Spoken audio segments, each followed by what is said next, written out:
My name's Barbara Umuhoza, and I'll be moderating this event. Honorable Minister, Rwanda's Ministry of Environment, through the Rwanda Environment Management Authority, REMA, in partnership with the United Nations Environment Programs United for Efficiency, launches today our Cool Green on Wage mechanism, through which the environmentally friendly refrigerators and air conditioners will be more affordable and accessible in Rwanda. The Green on Wage Go mechanism for refrigerators and air conditioners of the Rwanda Cooling Initiative, our Cool, is a project implemented by the Rwanda Environment Management Authority, REMA, with the support of the United Nations Environment Programs for Efficiency, UNEP, U4E initiative, the Basel Agency for Sustainable Energy, Base and Clean Cooling Collaborative. The Renewable Fund, for example, is now accessible through many banks, and our clients have been benefiting from that. But you also know that the climate continues to warm. The demand for cooling and refrigeration is expected to increase thanks to increase in incomes, in economic growth, etc. And this will be even more so in urban areas with densely populated urban areas where the heat island effect pushes the temperature up by several degrees. So Rwanda has an estimated about 100,000 refrigerators, and half of that in air conditioners. When I was looking up the statistics, I thought this is a very low number, because when I think that in Rwanda we have about 2.5 million households, only having 100,000 refrigerators is quite small. So you can imagine that as the economy continues to grow, the demand is going to increase exponentially. And I think we can all expect in the next 10 years, maybe 500,000 of these refrigerators. And probably as the climate warms, we'll also all have, or will want to have, ACs in our homes.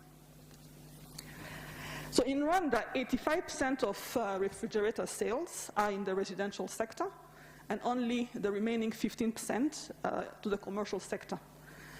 And the transition to energy-efficient and climate-friendly cooling solutions requires a significant amount of capital. I think that's why this initiative is here. That's what this initiative is here to do. So the Our Cool Green on Wage mechanism is going to do two things. The first thing, it will avail financing for clients to overcome the capital barrier in the selection process of cooling equipment. So this is quite important. Just like our clients come to us for mortgages because they want to buy a home, for vehicle loans because they want to buy a vehicle, we expect them to come to us to help them buy these equipment.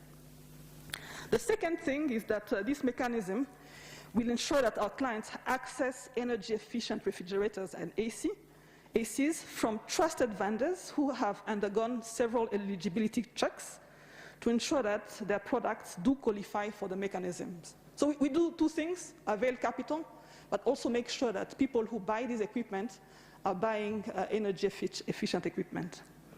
So I'd like to conclude my remark by thanking REMA, the Ministry of the Environment, the United Nations Environment Program, because of this initiative. I believe it's a great initiative. And I would also like to thank my colleague from GT Bank for being part of the mechanism. And together, we'll have regularly exchange of experiences. So these products that we are selling to our clients is going to improve over time. And we expect that in the next 5-10 years, we'll have, hopefully, half of our household having these equipment. So I thank you very much and wish you a wonderful event. Thank you.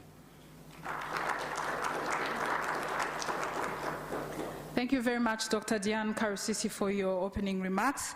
I've been informed that the video is ready. We are going to have this video from Mr. Brian Holage, who is the Program Management Officer from UNEP. But as they're getting ready, I would like to acknowledge the presence of our other partners. We have Hotpoint Limited, we have Akagera Business Group, and Alien Technologies as partner vendors. We thank you for your partnership, and I believe the video is ready.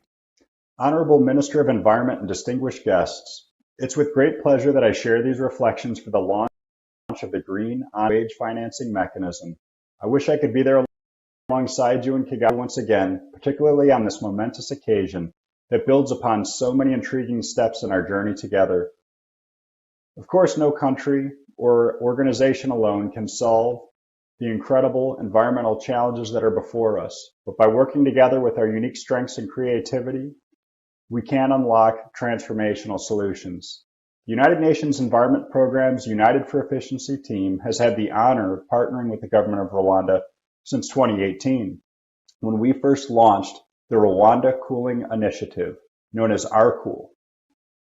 It's always been an exemplar in the sustainable development community because we set ambitious goals and we work tirelessly for concrete results.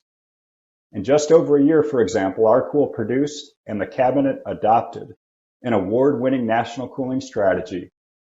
This strategy serves as our roadmap and includes an array of recommendations to pursue refrigeration and indoor cooling more sustainably, with an aim to enable a better quality of life and economic opportunities while mitigating environmental impacts.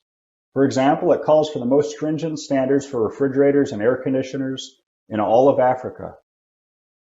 I'm proud to share that the government, industry, and civil society in this land of 1,000 hills is already delivering on that promise as new regulatory requirements come into effect and consumers benefit from better products. We're also working together on new energy labels for these appliances to help customers distinguish between competing products based on how much energy they consume, so that they can make more informed purchasing decisions.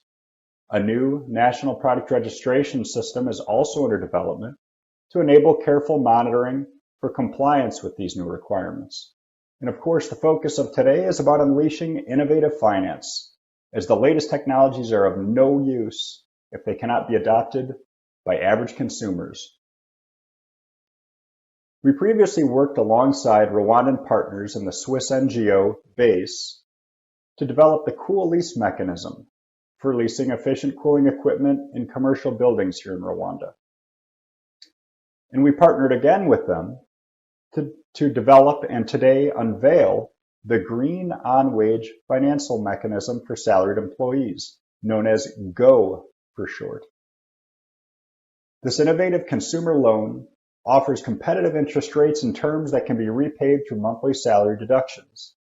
It's tailored for household refrigerators and air conditioners that meet strict performance and refrigerant requirements typically found in more expensive models, with the financing structured to make them affordable and accessible. It's exciting to note that this is not just in theory, as we've worked with Ghana on this very same financial mechanism, which launched in 2021.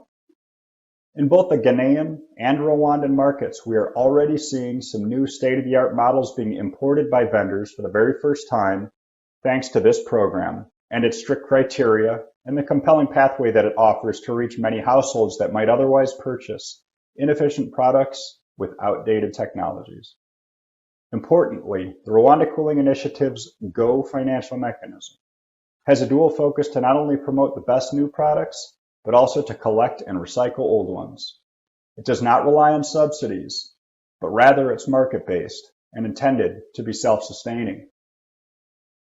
The aim is to reduce the waste of electricity and excess greenhouse gas emissions, saving consumers money on their electricity bills, freeing up energy for other productive uses, rewarding companies that offer innovative products, and reducing our impact on the planet. One final and timely example of our fruitful partnership relates to the preservation of food and medicines through a comprehensive cold chain that keeps these products protected and in the right conditions and temperatures, from farm fields, fisheries, and factories until they reach final consumers. The groundbreaking Africa Center of Excellence for Sustainable Cooling and Cold Chain, known as ACES, was formally launched last year by the governments and universities of Rwanda and the United Kingdom in collaboration with UNEP, United for Efficiency. The headquarters is right here in Kigali, and it will serve as a world-class hub connecting to affiliated spokes in rural communities throughout the continent. I hope to be seeing all of you there later this year. As the old proverb goes, actions. Well, based on the work done to date and the exciting plans ahead of us, Rwanda is certainly making itself heard around the world. I conclude by thanking the Ministry of Environment and REMA for their unwavering leadership, the finance experts at BASE, and our donors from the Clean Cooling Collaborative and the UK government. And a special thanks to the participating financial institutions, Bank of Kigali and Guarantee Trust Bank, as well as the participating vendors, Akagera Business Group, Hotpoint, Denmark, and Alien Technologies. And finally, to my dedicated team of experts, Wekozi, wishing you all the best. Thank you.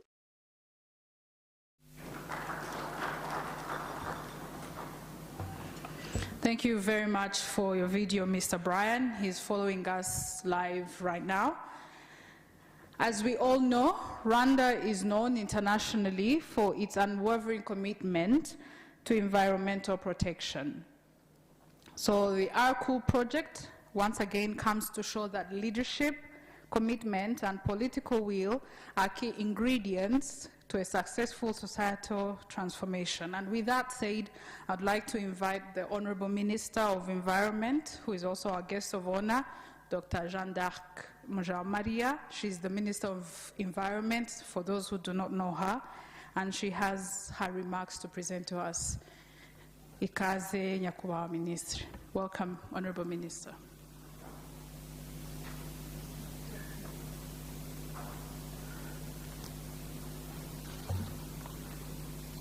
Thank you very much.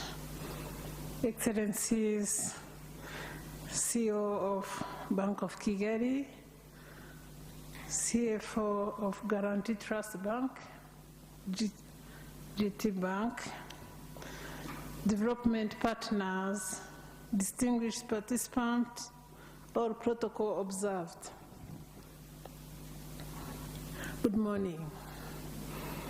It's a great pleasure to be with you today at the launch of the Green On-Wage Financing Mechanism under Rwanda Coding Initiative, which coincides with the 3rd anniversary of the enforcement of the Kigali Amendment to the Montreal Protocol, which was adopted in this same building in 2016. If we are together with BK, with GT Bank, who can be against us? Under the Kigali Amendment, countries are committed to improving energy efficiency of cooling equipment and reducing the production and consumption of HFCs pollutants by more than 80% over the next 30 years. To implement the amendment, the government of Rwanda quickly acted by putting in place the National Cooling Strategy in 2019. The Green On-Wage mechanism is a practical example of how the government is implementing the strategy, specifically in its objective 2 that aims to develop innovative financing mechanisms to transform the market towards efficient cooling equipment. The launch of this mechanism seals the government of Rwanda's commitment to tackle one of the world's crises, the climate change, which threatens food security, health and economic well-being, as well as the environment around us. With the United Nations Environment Program, UNEP, Basel Agency for Sustainable Energy, the Clean Cooling Collaborative, the UK government, and other partners, we have a diverse range of projects to implement all the priority recommendations of the strategy. Some of the key achievements so far include development and adoption of Africa's most ambitious minimum energy performance standards for room air conditioners and residential refrigerators. Development of financing scheme for energy efficient and climate-friendly cooling products to address the first cost barrier and incentivize consumers to recycle outdated existing appliances. A comprehensive awareness campaign on the benefits of sustainable cooling and establishment of the landmark Africa Center of Excellence for Sustainable Cooling and Cold Chain hosted in Rwanda. The financing mechanism launched today must take into account that cooling is complex and cut across comfort, agriculture, health, and industry sectors. It needs to be addressed comprehensively and continuously. The green on wage mechanism will give consumers access to financing which allows them to make a choice to buy a relatively more expensive but efficient cooling equipment considering long-term benefits, as the savings made on the energy bill will render the efficient equipment cheaper over time. That's why even the DG of EDCR is here to make sure that Rwandans will embrace to buy energy efficient equipment. Thank you, sir, for coming. Avoided upfront costs and the ease of repayment will motivate investments in agriculture, post-harvest management that may not otherwise happen. Through the mechanism, REMA has scrutinized the efficiency of the equipment eligible under the green on wage mechanism, which gives the consumers some confidence in the promised savings. A take-back scheme has been developed to ensure collection, transportation, treatment, and disposal of discarded appliances, increasing the incentives for consumers and co-benefits for society.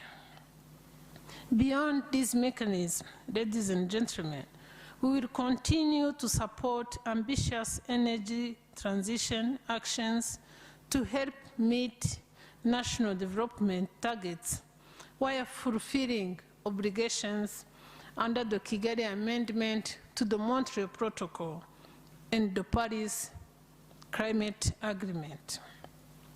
With these few remarks, I would like to launch the Green on Wage financing mechanism and the awareness campaign. I commend the efforts of all of you, our partners, and other signatories countries to the Kigali Amendment to work further together on this journey for a gradual phase down in the production and consumption of hydrofluorocarbons, which are alternatives to ozone-depleting substances. Again, if we are together, who will be against this mechanism? I thank you very much, and I wish you a fruitful event. Thank you.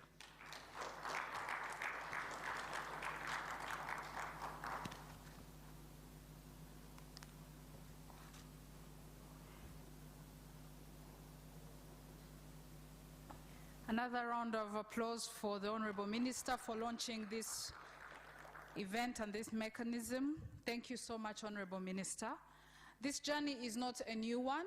It has been in different countries, but today we have a video from Ghana to show us what this journey has been like for them and what we have in store as we also engage in this as Rwandans. Thank you. Hello, participants. My name is Hubert Zan, Senior Program Officer in charge of Energy Efficiency Enforcement at the Energy Commission, and also the focal person of Ecofridges Go project. I am delighted to be with you virtually to share the Ghana experience as far as Ecofridges Go project is concerned. I am happy to hear that Rwanda is also looking at picking up this project. Congratulations to Rwanda, but it's important to also share the lessons from Ghana and what has been done so far. It's a pleasure to mention that Ecofridges Go project started successfully here in Ghana with about 4 participating vendors joining us and 3 banks as well. The vendors are Sun Electronic, SML, Nestra, and then Leshego. The banks as well, we are looking at Cal Bank and EcoBank. These have been very, very, very helpful, and consumers and Ghanaian public in general have accepted and welcomed the idea of introducing high efficient appliance into the country. Ecofridges Go seeks to look at transforming the various markets and introducing high efficient performing appliances. And so Ghana is happy to say that through this project, we've been able to introduce as much as 5-star appliances into the Ghanaian market. And consumers have welcomed the idea and gracefully sharing their experience as far as it's concerned. Now, what does this bring to the general public? We are talking about confidence in terms of the appliance quality, efficiency levels, and also the monies that they will be saving in their pockets in terms of the bills that they will be paying. And I'm very proud to say that it is not out of place for Rwanda to also look at picking up this idea. The consumers will wholly welcome it, and most importantly, the awareness creation should be something that you should emphasize on. Some of the implications or the success story as far as this project has been run in Ghana is that a total of 1,337 appliances have been sold, both refrigerators and air conditioners, and these are currently sitting in people's homes. In terms of the financial mechanisms that we adopted, a total amount of 4.1 million Ghana cedis has been mobilized through various purchase schemes, both cash and then the loan scheme. And most importantly, all of this is looking at the kind of reduction in energy consumption, and a total of 12,183 megawatt hours has also been reduced. It is important to note that this project doesn't just benefit the consumers, but the regulators, and then the market is generally transformed. I am happy again to inform that Ghana is looking at increasing or expanding its scope in terms of what refrigerants can be added. And we are looking at appliances that have more global warming potentials so that it can help in the CO2 emission reductions. Thank you very much, and I hope, having shared this experience with Rwanda, you can take cue from what Ghana has done. And our doors are always open to share our experience and also learn from you since you are starting this project. Congratulations once again, and I wish you the best of luck in the Ecofridges Go project. Thank you. Thank you so much. At this point in time, we are going to welcome Maurice Kaitare, who is the project lead for Rwanda Cooling Initiative at the UN Environment.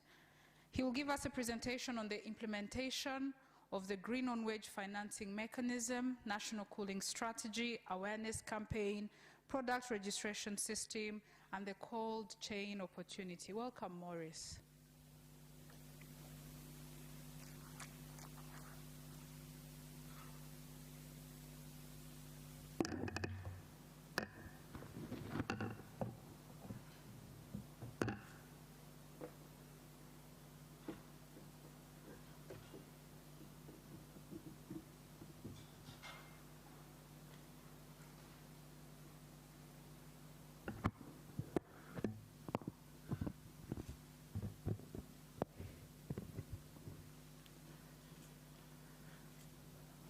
Honorable Minister, the CEO of BK, the CFO of GT Bank, Director General of RIMA, distinguished guests. It is my pleasure to be here in this morning and to present to you some of the technicalities that we've been able to capture through the development of this mechanism, and to briefly be able to indicate how the mechanism is structured and how it's going to operate. And I'll start with a quick overview of the National Cooling Strategy, which is the mother of this mechanism. The National Cooling Strategy is a framework put in place by the government to develop its cooling market. And as you can see, it is a combination of regulation and incentives. The red color that you can see is what I call regulation. It's what people would rather not want to have because it's something enforced on them.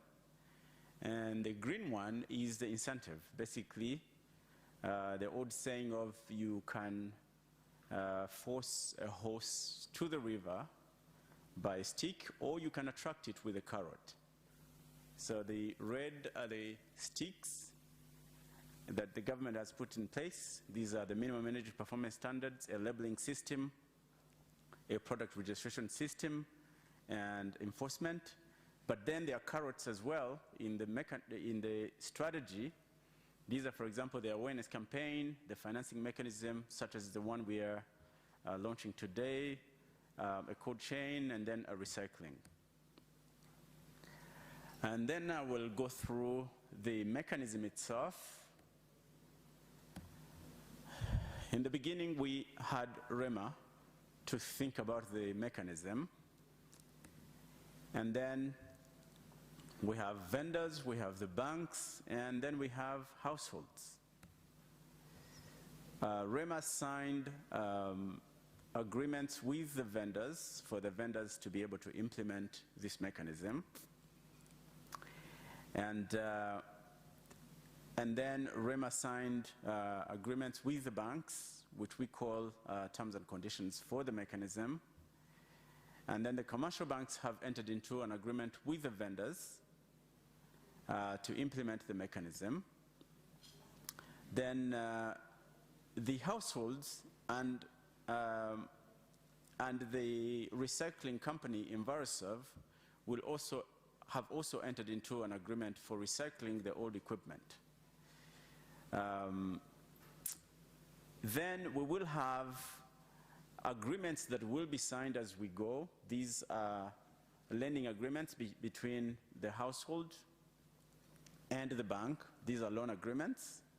We will also have sales contracts that will be signed between a household and the vendor.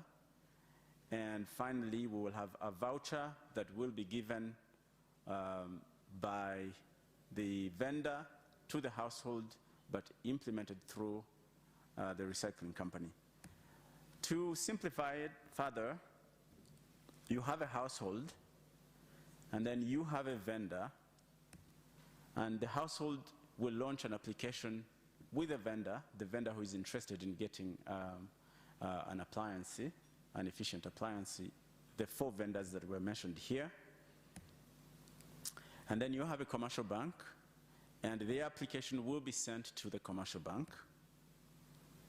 And the commercial bank will contact the household and finalize a lending agreement. Then the commercial bank will pay the supplier, the vendor, and the supplier will deliver the equipment to the household. Then the household will take their old equipment, if they choose to do so, and deliver it to Enviroserve for recycling, which attracts a discount of 15% on the equipment they've bought. So they get a voucher for delivering their old equipment. And the old equipment will be recycled according to the requirements that EnviroServe has signed up to. Then the vendor will pay EnviroServe the cost of recycling this equipment, and then the household will start to pay back to the bank on a monthly basis for the loan that they've acquired. The bank and the vendor will both do reporting of how many sales, what has been achieved to REMA, so that we can keep track on the impact the mechanism has on the environment.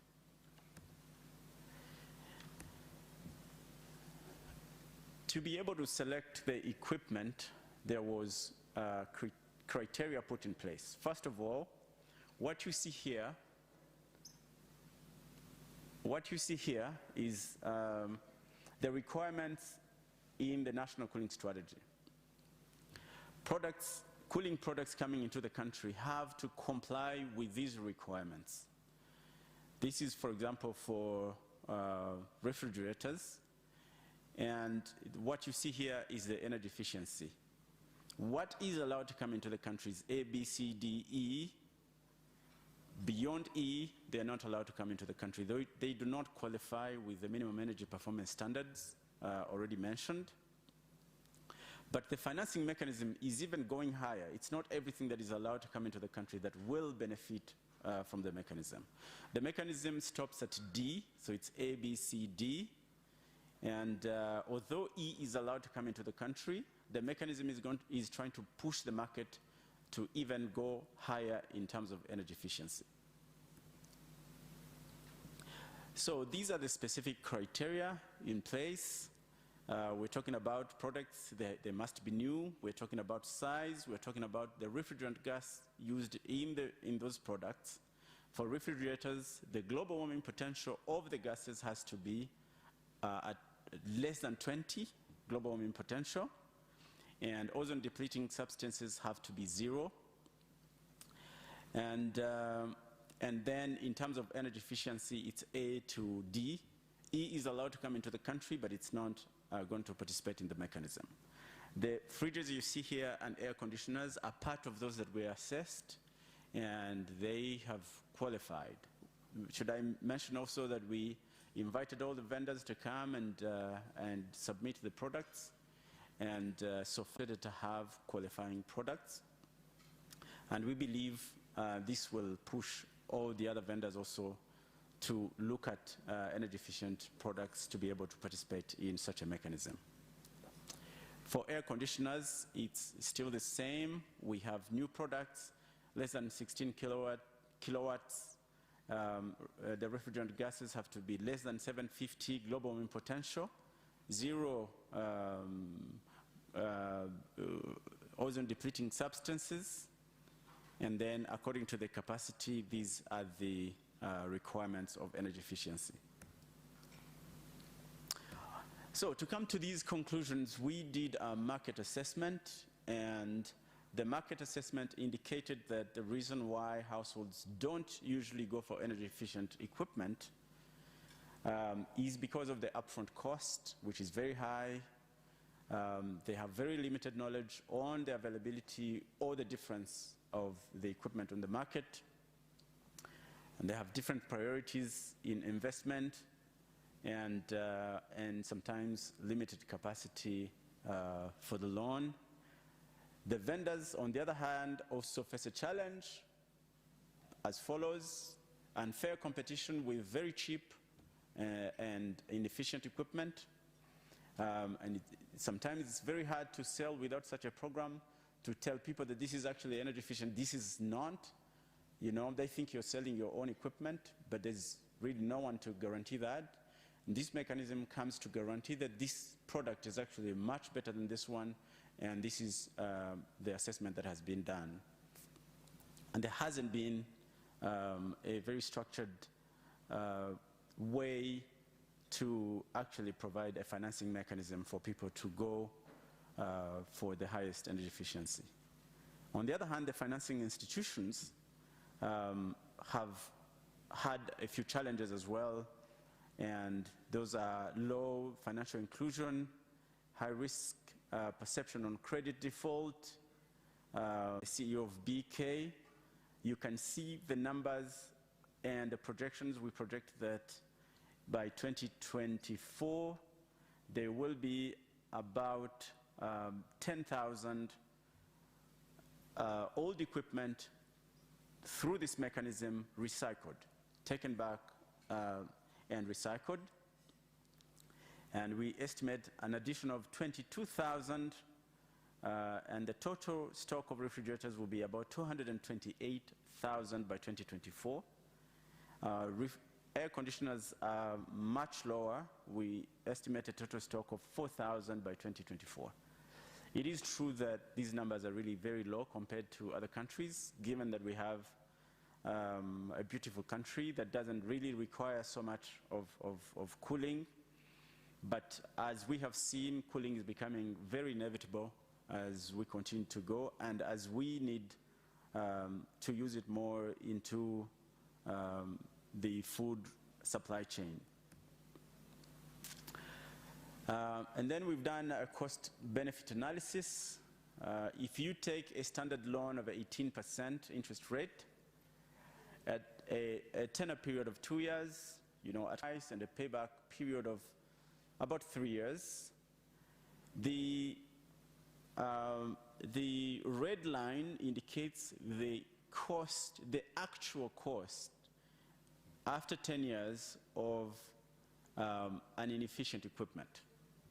If you take an old one and you operate it for 10 years, you will see that the efficient equipment, although the upfront cost was higher, over a period of 10 years, it will actually become significantly cheaper compared to the inefficient one.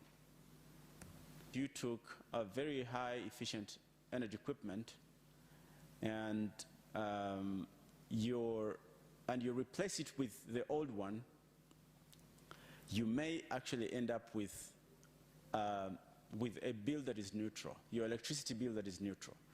I'm taking an example. If you are paying 30,000 on the electricity for your fridge, now you buy a new one that is efficient, saves 50% of the power you were using, you are saving 15,000. And you could be able to maintain paying your 30,000 that you were paying before, but this time the 15,000 or the 50% is going to pay back the loan you took to buy the new equipment. So over a period of 2 to 3 years, you have a new equipment and you actually maintained the bill you were paying for that period, and now your bill goes even half. And you will run that for 10 years because these equipments actually go on for a long time. So the principle of bill neutrality may not be achieved, you know, in a short period or on every equipment, but as you go for the highest efficiency, actually the promise of bill neutrality is possible. So basically, by you buying a new efficient equipment, you could be able to get it free over a period of time if you maintained what you were paying. Otherwise, if you stay with your old one, you're going to keep paying the same amount, and in the end, you will have paid a lot of money. And this is probably interesting for the MD of EUCL. It is showing the savings over a period of time. It's showing if you were to replace the inefficient equipment with the efficient equipment, for sure EUCL will lose some income, because if someone was paying, you know, for 30,000, now they're paying 15,000, EUCL is going to lose some income. It's a small income though, but the benefits that come from the avoided need to invest into new power plants is going to significantly be higher. You lose a little bit here, but you're saving a lot, and the macroeconomics come into play here. And so the ministers launched the awareness campaign, and I would like to mention that the awareness campaign is going to be running for a period of 60 days at least. And these are our champions. We have GT Bank, we have the Bank of Kigali as the financing institutions. Then we have suppliers, Kagera Business Group, Denmark, we have Hotpoint, and we have Alien Technologies. And we invite other vendors to also join the mechanism, and also more banks. I'd like to thank you all. These are the contacts, just in case anyone wants to keep in touch. Thank you very much.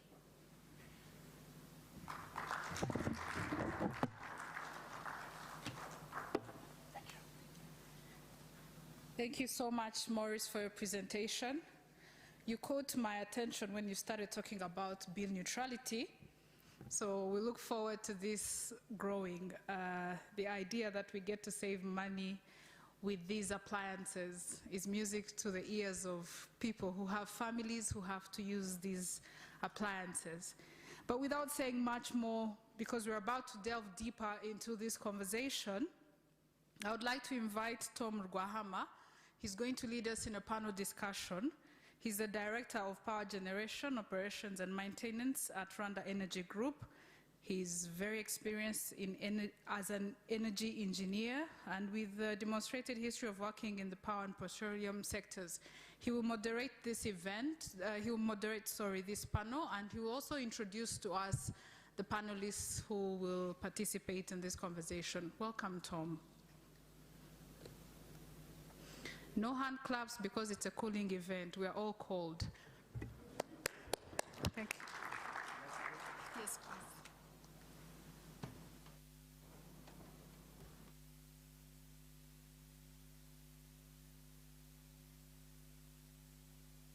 Hello, good morning.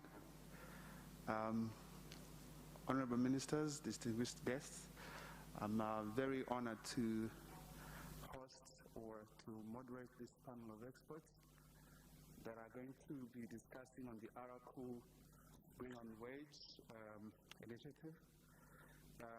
Without further ado, I'll go ahead and introduce the panelists.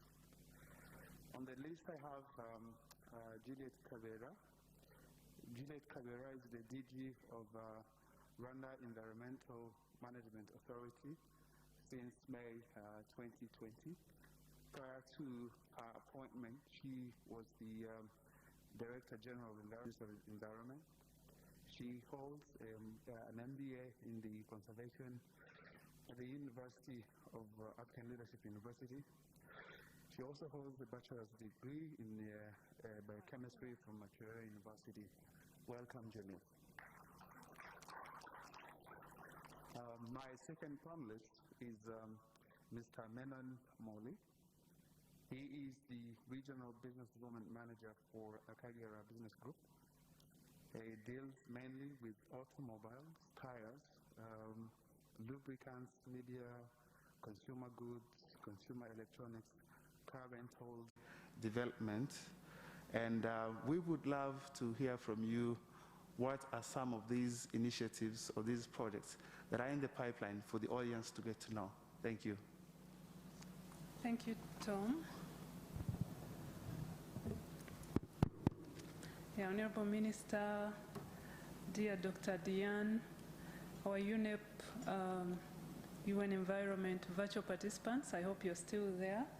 Distinguished panelists here with me, all stakeholders, ladies and gentlemen, all protocol observed, good morning. Yeah, it's a pleasure to see you all here, and I want to run straight to the question that Tom is asking. What else, basically? I think that's what you're asking. What else other than the GO mechanism? Some work has been done, and I think previous speakers have already alluded to the fact that we already have a minimum energy performance standard, the MEPS. These were developed, they are an integral part of the cooling strategy. And what these mean to me is some equipment can meet those standards, and those will be let into the country, and those which don't meet those standards, they will not be permitted to be imported. And guess what? We are not interested in only meeting the minimum. We are actually here to talk about meeting the highest efficient levels possible. I think that was ably communicated from Maurice's presentation. On that table of dignitaries, Honorable Minister's table, they are actually wondering, why don't we just do away with the minimum business that you're talking about? And we simply go, we don't want those that are not efficient, and we simply put a ban the way we did for second-hand clothes, the way we did for plastics, and probably that's a discussion for another time, but so to let you know that that is already being discussed on that table. So those standards were developed, and that is a very, very practical tool that we need to make progress here. I could also talk about the awareness strategy. If we want to make any shift in the market, awareness is critical. So awareness was started extensively last year, and I hope you're aware that we are launching another awareness campaign today. So awareness has been, we've invested into awareness, developing tailored messages to different audiences, because if we are talking to the business group in the room, I think they need a different message from me, the consumer. So that has also been invested into, and I think it's, we are seeing results from that. We have also, I think we also mentioned the Center of Excellence, Africa Access. The name is long, but it's a Center of Excellence for Sustainable Cooling. This is hosted by the University of Rwanda. University of Rwanda today in this event is represented by Dr. Guillaume. Yeah, so this was launched last year, and what this is doing actually is to promote research in sustainable cooling, generate products which are usable on our market. I think it's very critical that we talk about cooling in the perspective of Rwanda and our needs. So this center is going to add value when we talk about reduction of food waste. So this is also another angle, and being an African Center of Excellence, that means it's going to, you know, the knowledge is going to be shared across the country. So these are some of the activities that have been that are being implemented. And why are we belaboring to do all this is because we know that refrigeration is going to actually grow. It's very important for us now. At least we are learning to see that refrigeration is not a luxury. It's basically a necessity. To prevent the food loss, for example, that I'm talking about, in the COVID period, many of us have been involved in the vaccine rollouts, and you cannot do vaccination without refrigeration. So, so we need to grow in the right direction. We don't want to grow the sector in a way that is not sustainable. So I think I could stop here for now. Thank you. Yeah, thank you so much. I think you really nailed it. You talked about the policy aspects, minimum energy efficiency performance standards, and you also mentioned about awareness and the center, which is also basically dealing with research. I think these are very good initiatives that would definitely support the rollouts and awareness of people to get to know the importance of these energy-saving appliances. And I think it's indeed very good projects. Now I'll go to the CFO of GT Bank. We are launching this Our Cool Green on Wage program, and the question is, won't it disrupt your usual loan process? And how can you scale up this approach of financing sustainable technologies to address additional products such as, sustainable products like solar panels, cooling appliances, solar water heaters, all these renewable energy products.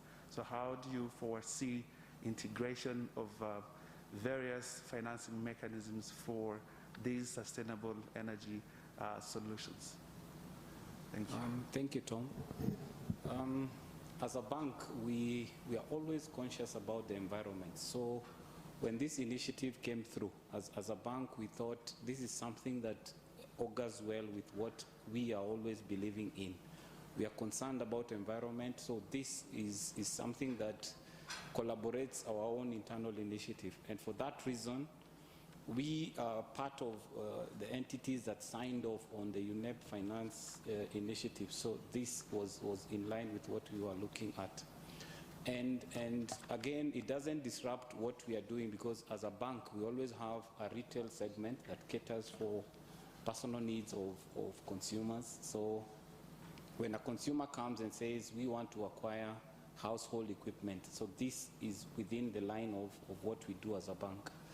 And the fact that now we want to finance equipment that are environmentally friendly, that helps the objective of the bank and the country in terms of reducing the emissions, and that is something really good, and we really wanted to be part of it, and that's why we signed on to this initiative. Very interesting. We can see some of the banks are really good innovators. They are moving with that change in technology, change in the environment, and I hope that consumers will not be face challenges because of this new product. I mean, from the bank perspective, you normally used to giving mortgages and many other sorts of loans, but now it's good to see that Guarantee Trust Bank, among others, is ready for supporting the initiatives related to sustainability. I think that's a very good initiative, and we really applaud it. So the next question goes to my third panelist, the ABG Group Manager. The question is, how do you see the market shifting as a result of new minimum energy performance standards, labeling, and low global warming potential gas requirements in place? So basically, how does this change or shift your market or your orientation when you see the world, Rwanda in particular, is promoting efficient products and renewable energy products? You are used to other sorts and other forms of products, but now we're promoting renewable energies. What are you thinking, and how do you see, is this shifting your market? Are you also planning for bringing products that are in line with what the government wants to promote? Maramutse. Morning, everybody. Okay. Honorable Minister, panelists, everybody. Thank you, Tom. It's indeed a pleasure to be here, my privilege. The question that you have posted is very interesting, and it is indeed challenging for us. Rwanda has banned plastics, which I came to know the first time I came to Rwanda in 2011, coming from India, and I was very happy to know that. We are really far ahead of many of the other so-called developed nations in commitment towards these initiatives. Coming back to the products, yes, it is a big challenge. We have been selling the products which are there in the market to supply. I'm so sorry. That's my big C, I think. The energy efficient products that is going to come into the market now, we have already tied up with Daikin for the R32 gas that is required. We have the refrigerators from Samsung with the R600 gas. To be very honest, we did not think that it would move because people would think that the products are very expensive. With this initiative that has happened and the tie-ups that we have got with the financial institutions and the support from the government that we have got, we are seeing a shift in the thought process of the people. as we all have discussed about the awareness that is very, very important. Once that is there in place, we will definitely see the northward trend as far as sales of these products are concerned. With the initiative that we have taken with the entire supply chain that has been looked into, the recycling part as well, and the rebate and the incentives that will be going to the consumers, yes, the consumers will definitely be interested in.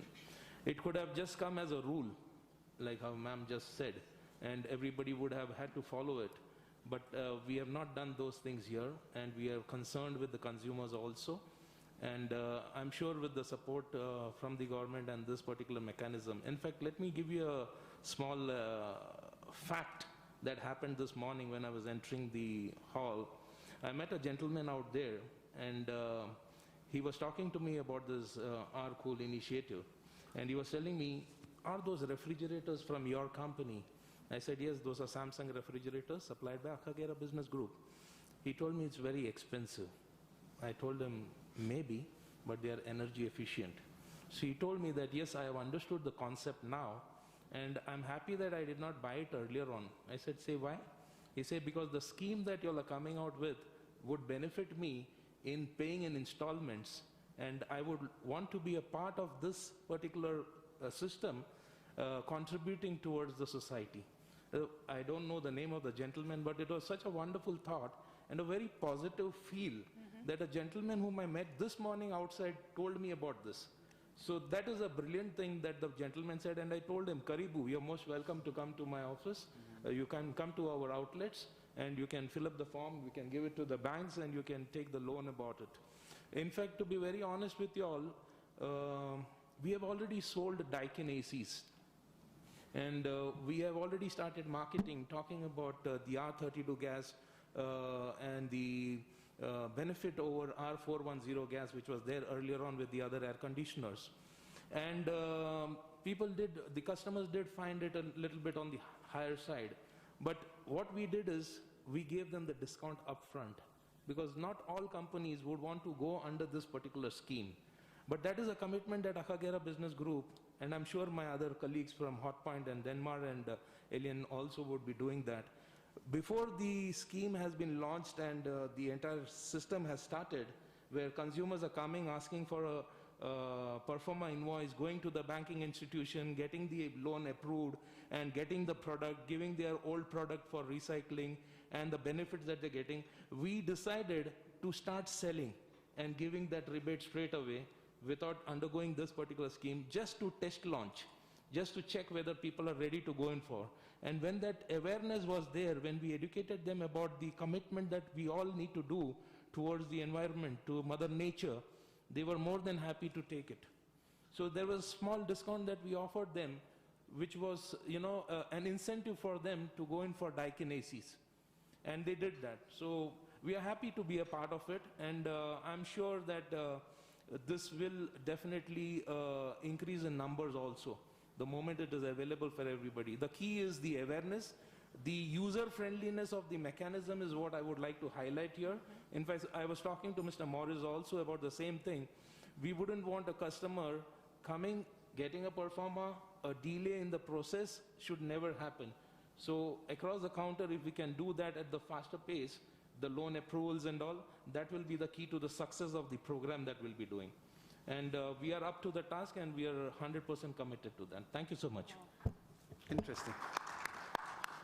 Isn't that interesting? So it's good to hear that indeed you have become the early movers in regards to this market of renewable energy and efficient appliances.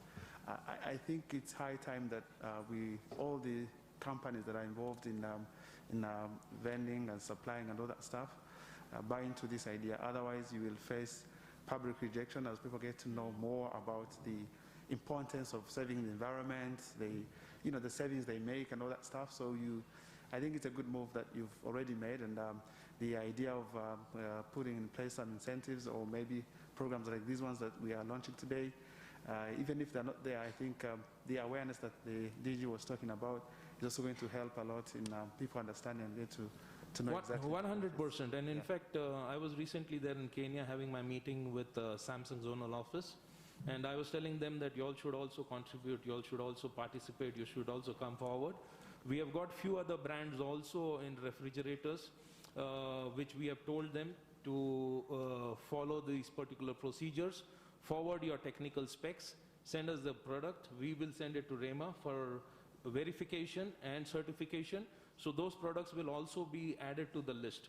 So there will be options for a customer. For example, we have got Samsung air conditioners, we have got Daikin air conditioners as well.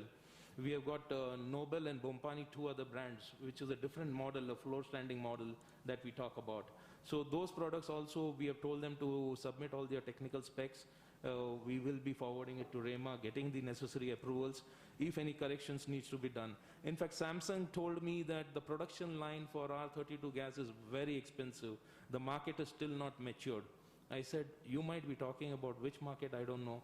Rwanda is matured enough, and we are ready to take it. Awesome. Bring it on, and we will do it. Thank you so much. Thank you so much, Mr. Menon. I think I'll go to Basil.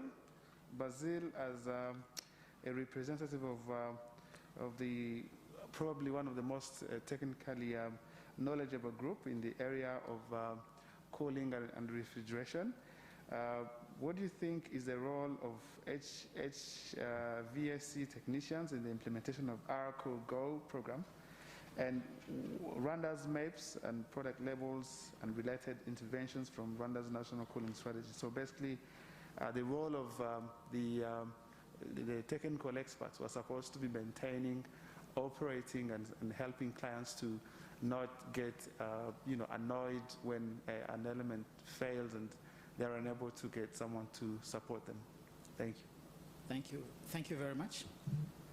As you said, yes, our HVAC association, so it's, I may say, one of the groups that maybe they have some advantage knowledge and in this mechanism, I may say. So basically, our job is the installation and maintenance of cooling and heating systems. Maybe I may start just saying that these systems, this mechanism, it's really there, and our technicians, our engineers, they really started working on this kind of mechanism protecting the environment since years. Myself, I came into this industry, and the mechanism or the strategies were there already. And I've grown up in this each year, getting trainings from government institutions, and also my colleagues in the sector. So then the benefit, which I can say from Aracool, it's really bringing some added value to the cooling system, heating and cooling system. Previously, I can say that the government, the relationship of HVAC associations and the government institution was like these technicians are destroying the environment by releasing gassing it into the atmosphere. So we need to train them how to keep these refrigerants in the system not being released in the atmosphere. But today, things are changing. And I'm very happy to hear all dignitaries saying that cooling system is now very, very important, a necessity. I will not repeat that because they really explained this in a very well manner. And also, we are very happy as actors in this sector. So we'll be working all along with other partners. And now the system or the process of the end life of this cooling system now is very clear. And also, as we have EnviroServe. Previously, we could have these old ACs, old fridges just being dumped in houses. Even technician from a site couldn't know if I have a CFC from a particular system, where should I dispose that refrigerant? But now things are much more clear, and we are having much more support for all the institutions. So from our side, with the support of the institution, which we really thank, because for these years they are really supporting us through trainings and equipment. So we'll train also our members and also contribute in awareness of consumers. Awesome. I think Mr. Menon will be very happy to hear that they have a team of experts that are always being trained, and there's also, I saw MD of Enviroserve here, so I think the end of life is not going to be a big challenge for you. So those are quite interesting activities taking place so as to sustain this particular program. Now, I'll go to the last round of questions, and the panelists have about 2 to 3 minutes maximum to answer each and every question, but it's not a lot of questions, rather one question that is remaining. And I'll start with Juliet, the DG of REMA. We know that the collection and recycling is an integral part in our Cool Go program. The question is, how do you see this experience impacting the growing problem of e-waste? Thank you. Thank you. Yeah, electronic waste is becoming a real pertinent issue. I think waste management in general is a very comprehensive, very vast issue globally. But electronic waste in particular is growing as we, I think, get more funds to buy electronics, but also a problem because sometimes we buy what we call appliances when they are already in a waste state. Obsolete state. Yeah. So I think we can all relate to this. At least I have one mobile phone, but I know so many people of us here in this room have like 2 or 3 gadgets. And that's only you. Your members of the family have the same. And sometimes these gadgets like crash within maybe the first 6 months if you're not careful to buy them in the right place. Yeah, so this mechanism would ideally have added to this problem. But I think this was thought through properly in the beginning. I think we already know that we have the e-waste management facility in Bugesera.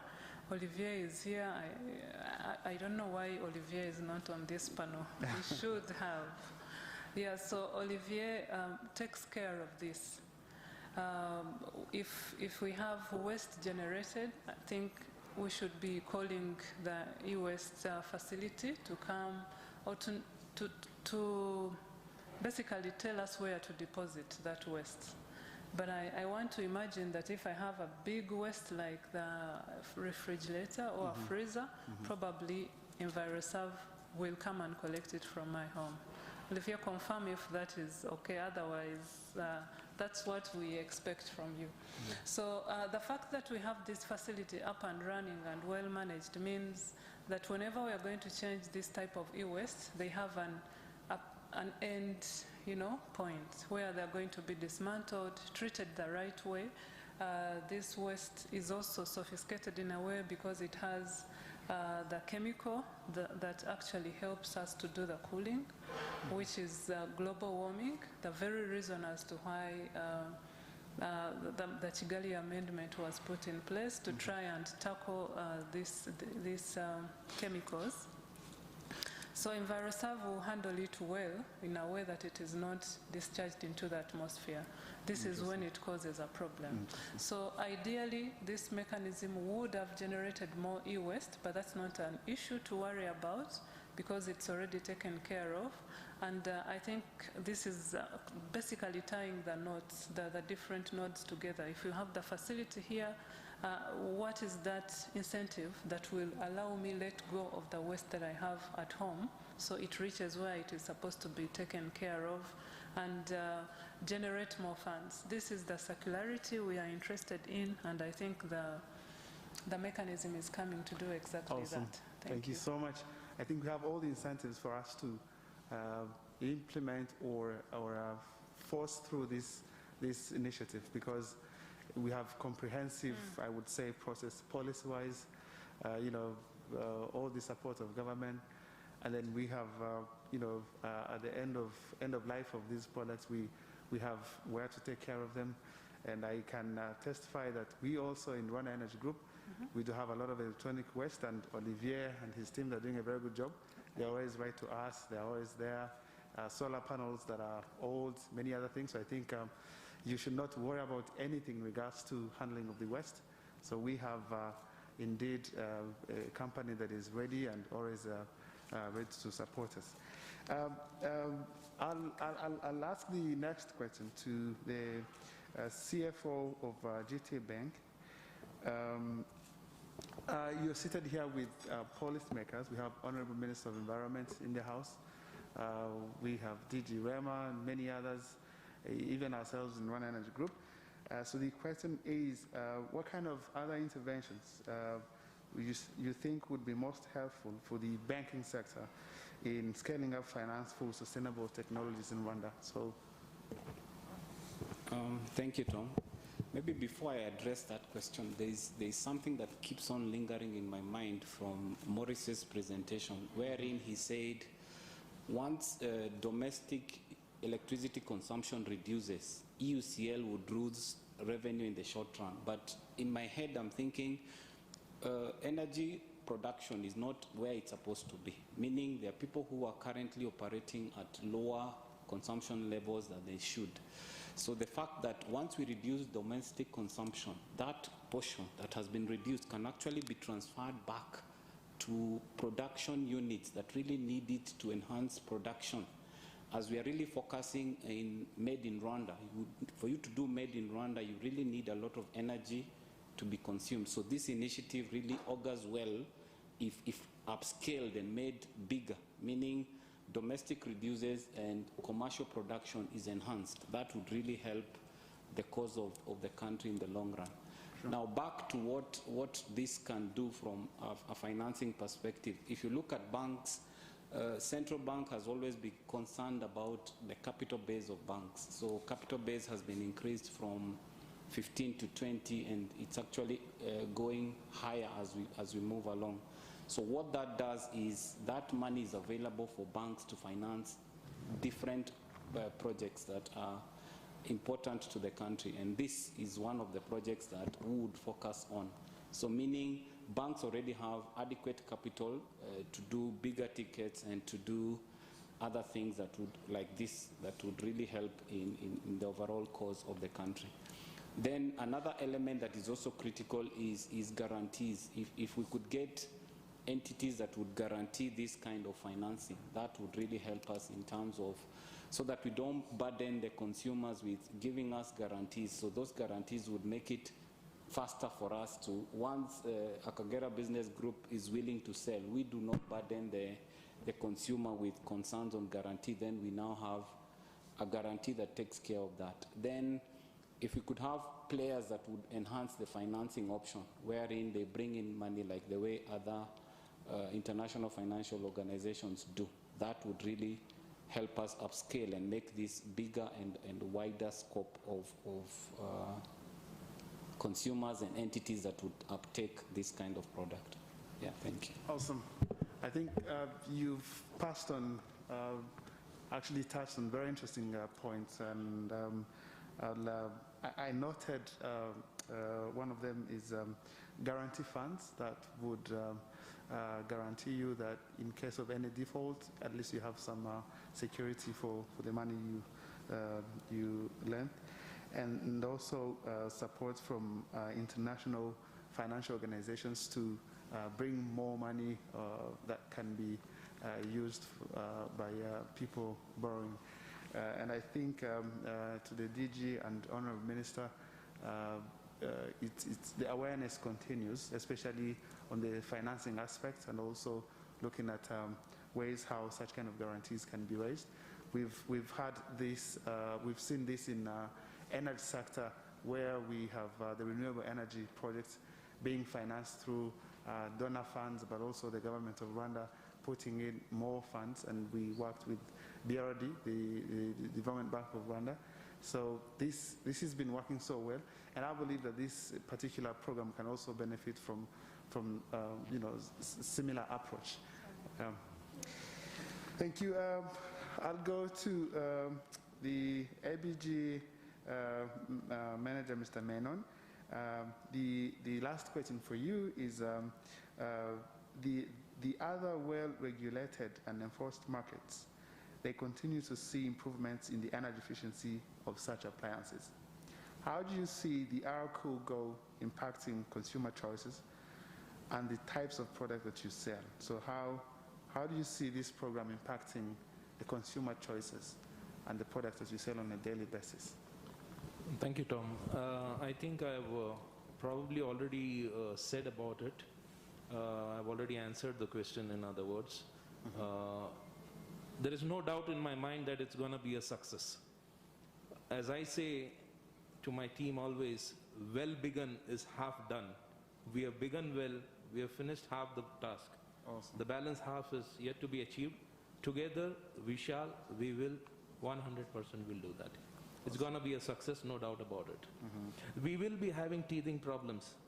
Let me give a warning also. We will be having teething problems, but we need to be prepared for that. And we need to think out of the box. We need to think from the perspective of the consumer, how he or she might be thinking, and we be ready with the solutions now itself. That's what my discussions I've had with Mr. Morris, who has been very kind and educating me. We have been discussing those things. I'm sure we'll take this discussion offline also, and we'll come out with solutions as and when we go, and if we find any issues coming up. Awesome. It will be a success, 100%. We are committed. Awesome. Thank you so much. He's very convinced and very confident that this is going to go through. And I believe that it is the spirit of everybody in this house, and we should indeed spread the same spirit to everyone that's not in the house. Thank you so much, Mr. Menon. Now, over to you, Basil. We know that technicians have a big role in maintaining the cooling equipment and advisory to their clients. How do you see the Rwandan consumer benefiting from the program, from the perspective of the expert side, the technicians? Thank you very much. First of all, I may say that consumers and users, they care about environment. They really care about environment because we are all part of the environment. So we better care about environment, and they do. But challenges are on the technicality of these complicating things, cooling systems. So having a fridge at home or an air conditioner at home doesn't mean that I know all the implications of the process, of how it works and how it interferes with the nature. So what we have to do maybe is just to increase the awareness and let consumers know exactly. As Menon said previously, people are happy when you explain to them what choice they should do, they have to make by choosing a better fridge or AC. Otherwise, me being a consumer, I'll just go to market and buy what is cheaper to me. Looking at the size, I need this size, so fine, this is cheaper, I take it. At the end of the day, it's just going to cool, that's what I want. But with some much more technical input, then I'll think, and I think that's how consumers think, because we are always with them. Another important thing on this, the benefit is that this mechanism really is solving two problems. First of all, you are using something that is going to cost you very less in terms of energy consumption, in terms of paying electricity. And at the same time, it's a solution to the environment. And these are really very, very important points. Generally, also, I'm thinking on something that is very important. You know, manufacturing refrigerant, it's a very, very complex process. Only developing countries are doing so. But as we are going to this natural refrigerant, especially the HCs, what you call hydrocarbons, these are the refrigerant that we can find in Africa, any country that is producing petrol, with some few techniques or some few equipment, not complex, just only like filtration or make them pure or changing little things, not like doing a refrigerant R410, which needs much more composition. So we think that maybe in Africa also we are going to have some manufacturers of these refrigerants. So the benefits really, I cannot really mention all of them, And probably my colleagues here, they highlighted some points on the benefits also. Thank you. Very good. Thank you so much. I think we've heard from him that this program indeed is supporting the technicians or the people who are supporting the reparation of these fridges, but also that are giving technical advisory to the most efficient and the benefits therein.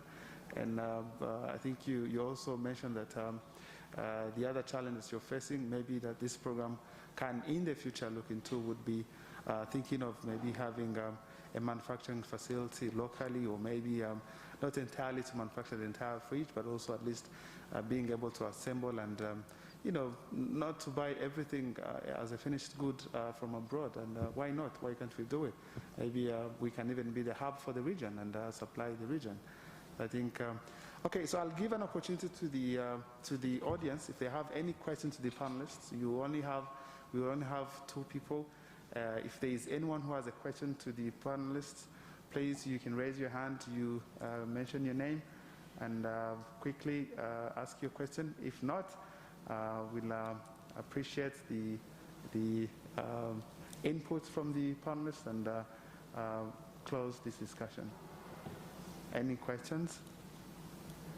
Silence means everything was explained. Thank you so much. Thank you to the panelists. Can I come in here? Yes, please. I need to make 2 points with your permission. Yes. With everybody's permission.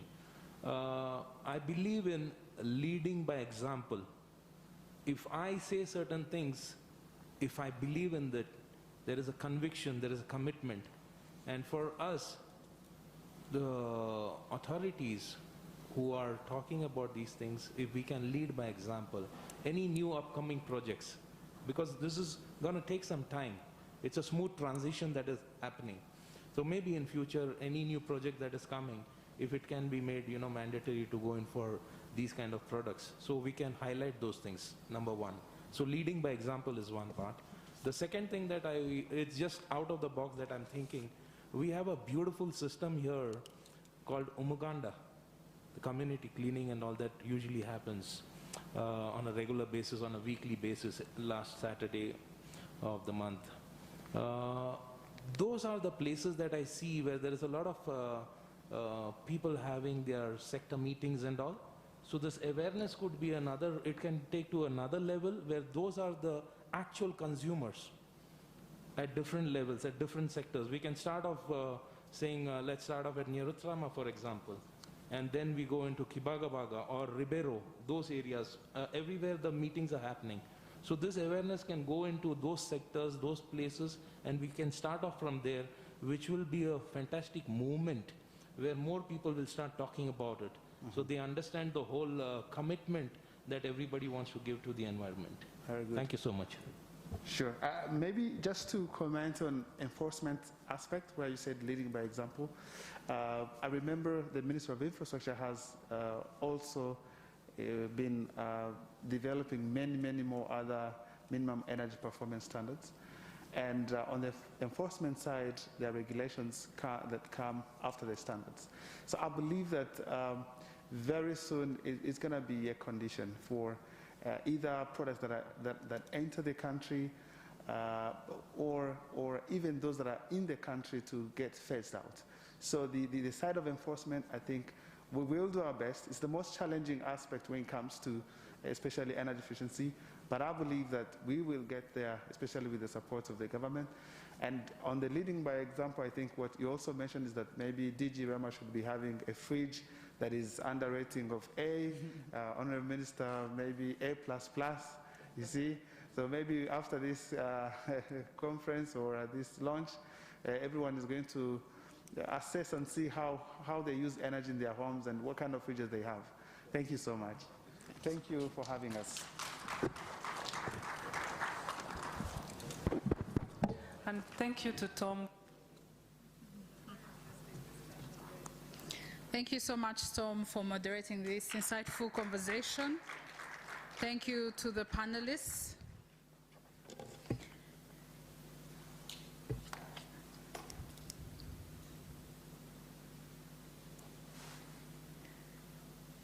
We're We're going to take a video from the CEO of BASE, which is the Base or Agency for Sustainable Energy. He has a congratulatory video for us as we are heading towards the closing of this event.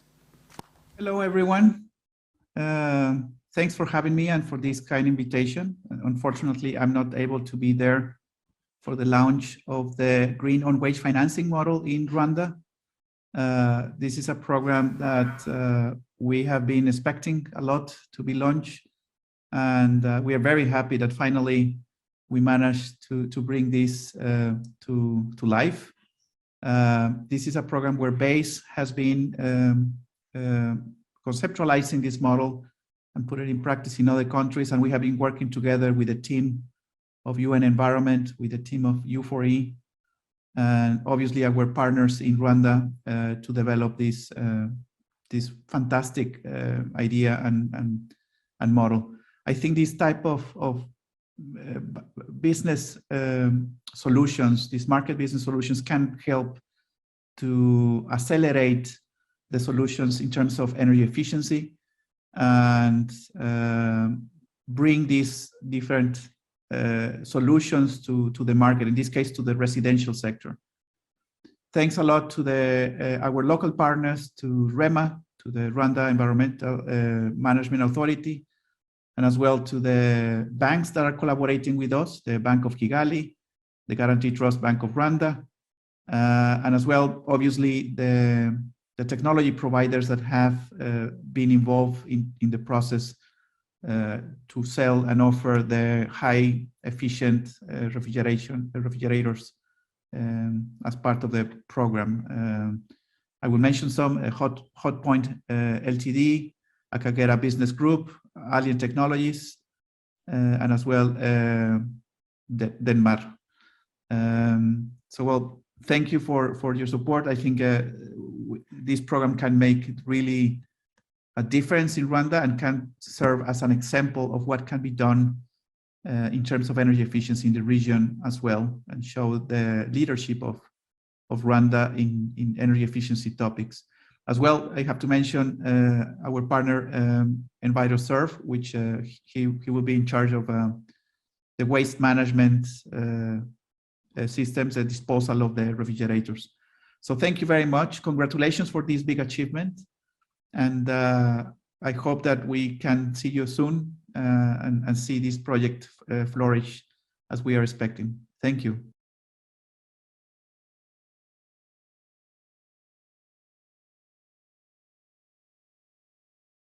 Of BASE for his congratulatory message.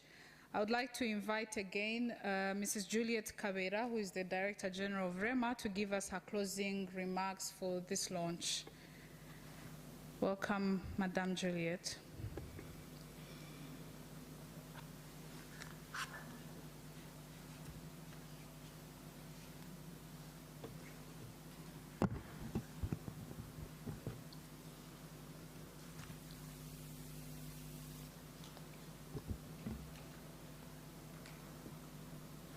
Honorable Minister of Environment, CEO of Bank of Kigali, dear participants, I will keep these closing remarks rather short in order to avoid diluting the already great discussions that we had this morning. The agenda of the government of Rwanda is very clear. Environment protection is a priority and action can no longer be procrastinated. Much has been said on the mechanism that we just launched today, and we would like to use this platform to reiterate our call to action to everyone. I think my fellow panelists talked about leading by example. We should walk out of this room ready to lead by example, both at home, in our neighborhoods, and where we work. Let's spread the gospel. My minister started by feeling spiritual this morning. Let's spread the gospel on this mechanism. It cannot start anywhere else if it doesn't start with me. I would also like to thank the banks that have decided to participate in this mechanism, Bank of Kigali, Guarantee Trust Bank, for taking the action, and we just talked about. I believe it will encourage other financing institutions to join the mechanism. I mean, if we have GT and you have BK, the rest can only follow suit.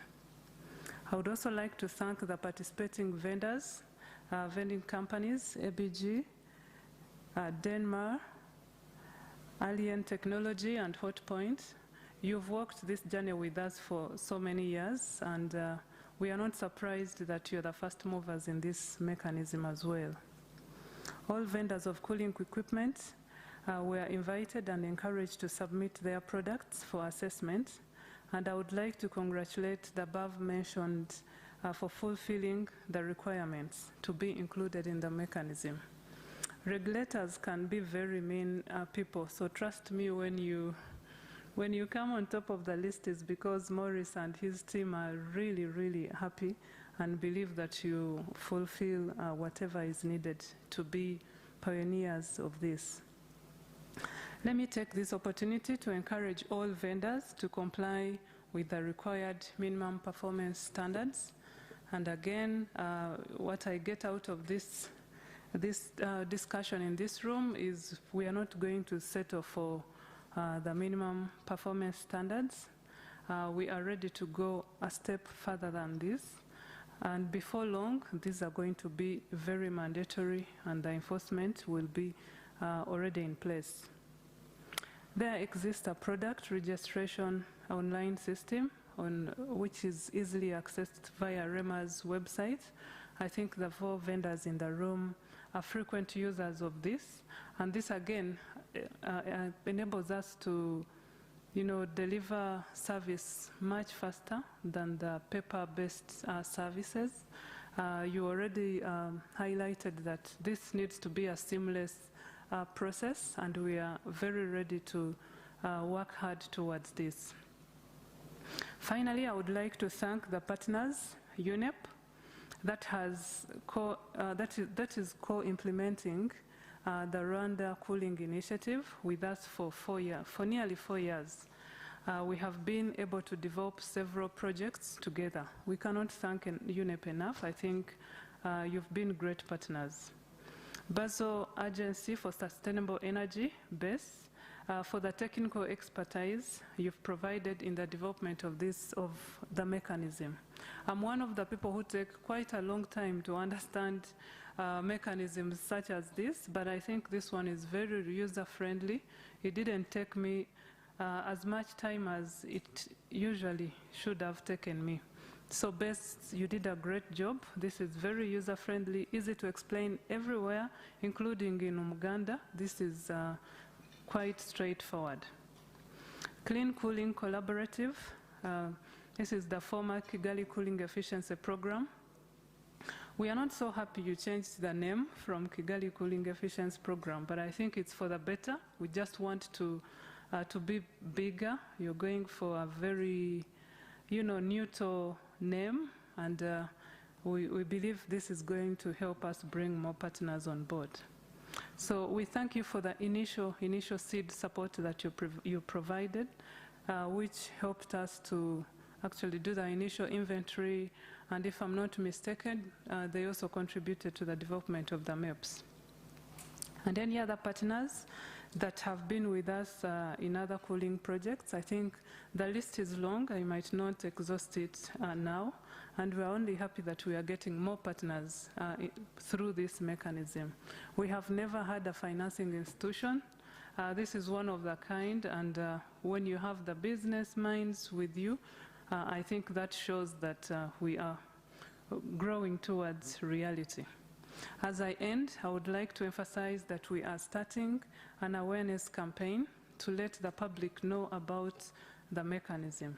More information will be availed through our communication platform, so keep following us, keep liking, like my sons would say. Thank you so much, and have a great rest of the day.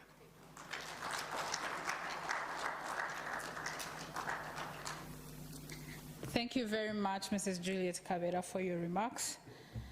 Ladies and gentlemen, thank you for your participation in the Our Cool Green on Wage financing launch. We have reached the closing of this event. However, we will take a group photo where the names that I'm about to mention, or the people I'm about to mention, will move forward, move here in front, and this is where we're going to do the group photo.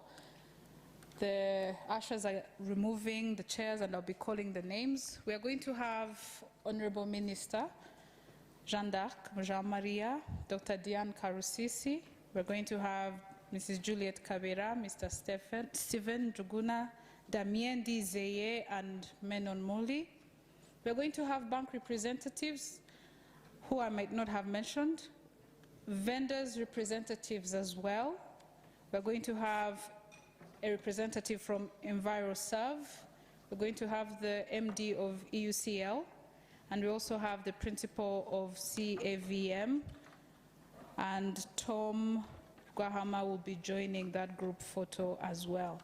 After the group photo, I'd like to invite you to visit the exhibition of the appliances. I have some on my left and some on my right, and those who came from the companies that are exhibiting them, I would like to also invite them to get ready because they'll be explaining to the people how these appliances operate.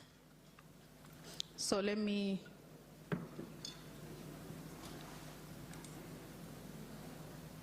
allow me to invite, therefore, the people I've mentioned to move forward for a group photo.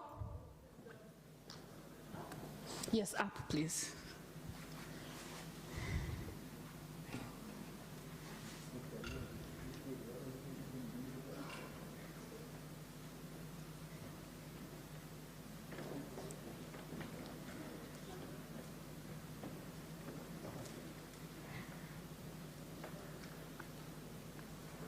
And since we have had to prove that we are COVID safe, we have no COVID, I would like to ask you to take off your masks for the photo.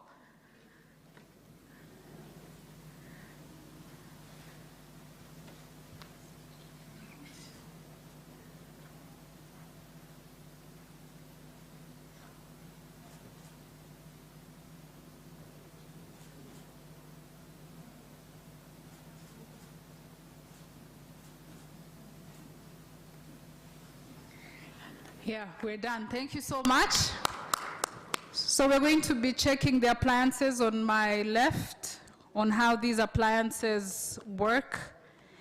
And with that said, it was my pleasure and honor to moderate this event. I wish you a great day. Thank you so much. Yes, please visit the appliances for further explanations on how these appliances work. Refrigerators, ACs. Yes, thank you.